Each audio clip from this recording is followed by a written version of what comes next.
let's say I've got, oh, let me pick a different one. Let's say I've got 5/8, and let's say I've got 3/4, and I want to try to see if those are equal. Well, I know because this is 4 and 8, I want to get the same denominator. If I multiply this one by 2, then I'll have the same denominator. So if I come over here and rewrite this fraction as 3/4, but I want to do some multiplication here. So let's multiply this guy by 2, because I'm trying to get to 8. Let's multiply this guy by 2. So what I'm going to have on top is 6/8.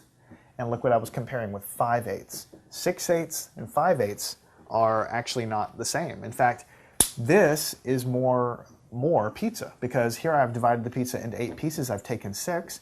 Here I divide the pizza into 8 pieces and I've only taken 5. So in this case, all we're trying to see is if they're equal or not, so these are not equal. Not equal. So what you're trying to do is look at the denominator and figure out if you can find one to make it equal. Now let me show you another one. Let's say you have a fraction 0/3, and let's say you have 0/4. So here you divide the pizza into 3 pieces, you take 0 away. Here you divide the pizza into 4 pieces, you take 0 away. Both cases, I don't have any pizza because I took 0 pieces of pizza away in each case, so I have the same amount of pizza in each case. I have 0 pizza, I have no pizza. So these guys are actually equal because in each case I don't have any pizza. I mean, I take 0 pieces away, I take 0 pieces away. Another way to look at it is when you think of fractions as being division, 0 divided by 3 is 0, 0 divided by 4 is 0. So it's 0 in each case. 0 in each case.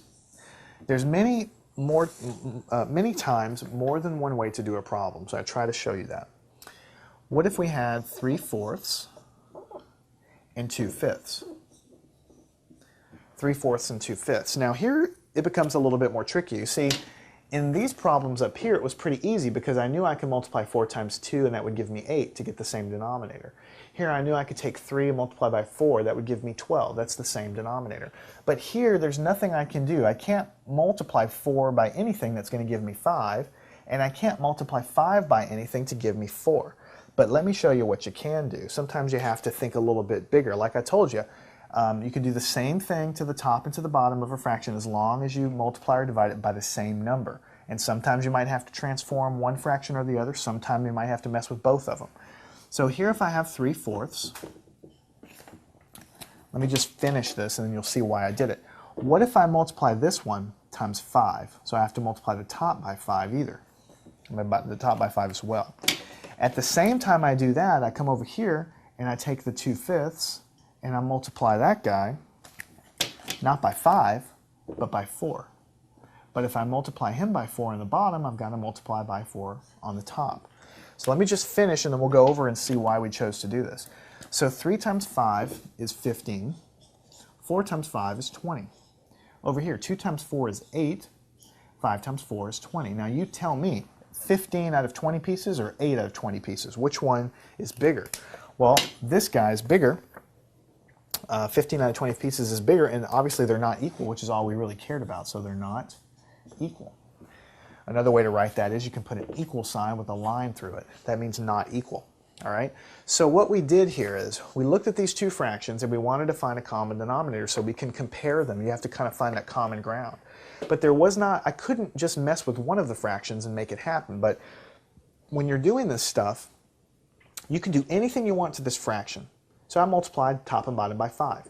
You can do anything you want to this fraction. I multiply top and bottom by 4. I don't have to multiply each fraction by the same number. I just have to make sure that when I mess with this fraction, I do the same thing to the top and bottom of it, and when I mess with this one, I do the same thing to the top and bottom of it. The reason I chose times 5 and times 4 is because I knew that if I did this multiplication, I would get 20, and if I did this multiplication, I would get 20. And that allows me to compare the fractions.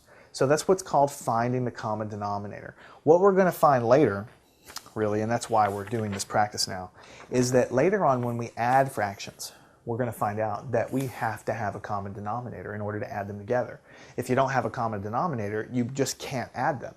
And so the skills that we're building here with common denominators, and also in the next section that we're going to do even more with it, are really gearing up directly so that you can add them without any pain because they can seem to be hard at first, but trying to show you, you have complete freedom here. You can do anything you want. Here I chose 5 and 4. You could have chose something different, but this is a pretty good place to start. Now let's go ahead and do the last one of this problem type. What if I have 2 over 5 and 9/15? So in this case, I scan the denominators and figure out if there's anything cute that I can do. And I see that if I multiply 5 times 3, I will get 15. So that's encouraging. So if I take this 5 and multiply it by 3, I have to do the same thing to the top. And so what I'll get is 2 times 3 is 6, 5 times 3 is 15.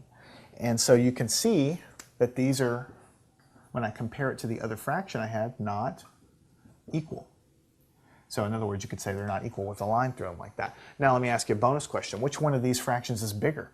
The 9/15 or the 2/5? Well, the 2/5 we said was equal to this.